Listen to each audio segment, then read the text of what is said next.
On this episode of Motorsport recently, we discuss all the wonderful things that are about to happen in Australia. Also, we discuss Sauber's new full-time driver, the fact that there is no actual interesting news at heart, and Chip Ganassi's rather interesting driver choice. This is Triple Crown Racing. Let's get into it.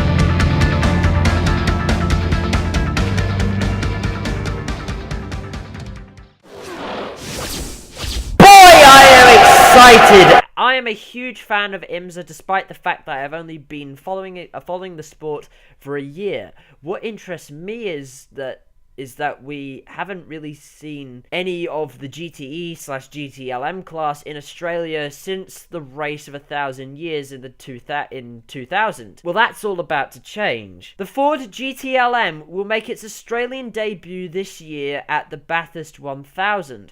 It won't be in the race for obvious reasons, but it will get to turn a few laps at the hands of Ryan Briscoe. It'll be awesome seeing an IMSA/WEC car down under, as we do sort of have a lack of sports car racing activity other than the Bathurst 12-hour and Australian GT. Who knows, maybe the Ford GTLM is only the beginning. Maybe this could be the start of something big, and that is sort of backed up by this next story.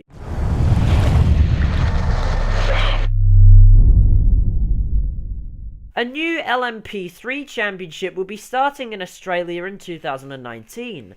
Now, this is very good news, as finally we will have an ACO Connected Sports Car Series in Australia. The championship will be called the LMP3 Cup and will run across 6 rounds of 2 one-hour races.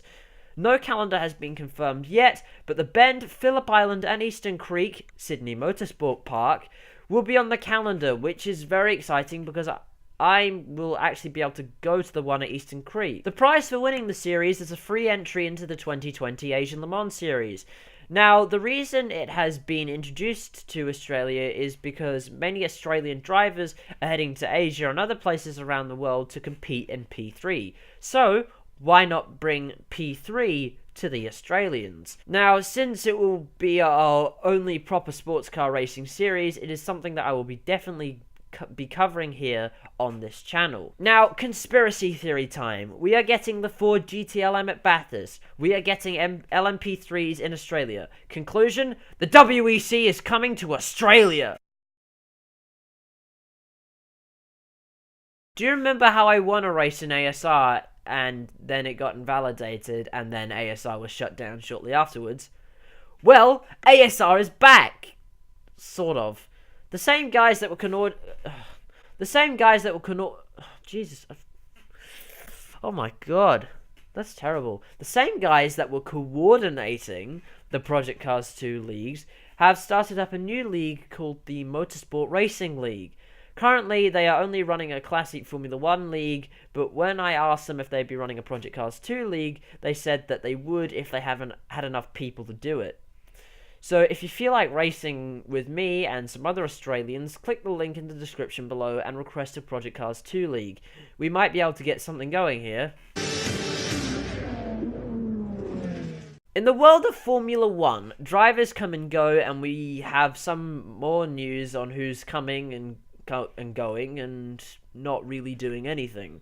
Sauber Alfa Romeo now have a confirmed lineup for the 2019 season. However, it is a lineup that doesn't include Marcus Ericsson in it, meaning that he will become the 4th driver this season who will probably not have a drive in 2019. Instead, the man that will be joining Kimi Raikkonen will be Italian Antonio Giovinazzi. Jeez, I'm sorry, that was a terrible joke. Now, I know a few Italians.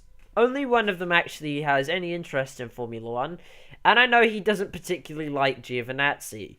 That being said, he probably will if he suddenly wins the championship with Ferrari, if by some miracle he ends up joining Sebastian Vettel. Unlikely, but as I have said in previous episodes, we didn't seriously think that Ricciardo would be driving a Renault next year. In other news, there is no interesting news at Haas. The American team will be holding on to their two drivers, Romain Grosjean, the bum. I didn't come up with that, by the way. That's actually the fine work of a friend of mine. And Kevin, Mr. Deathwish Magnussen. Now, you'll understand that if you remember a couple of things he said a little while ago, but we'll gloss over that. I'll have to make a tribute video at the end of the year for all the poor fellas who won't have a drive next year. Unless, of course, Mercedes and Ferrari get their way with the whole 3-car thing and will basically cause a financial crisis. Join us on the next episode of Motorsport Recently for the Russian Grand Prix, where I will just be playing the Russian national anthem the whole time.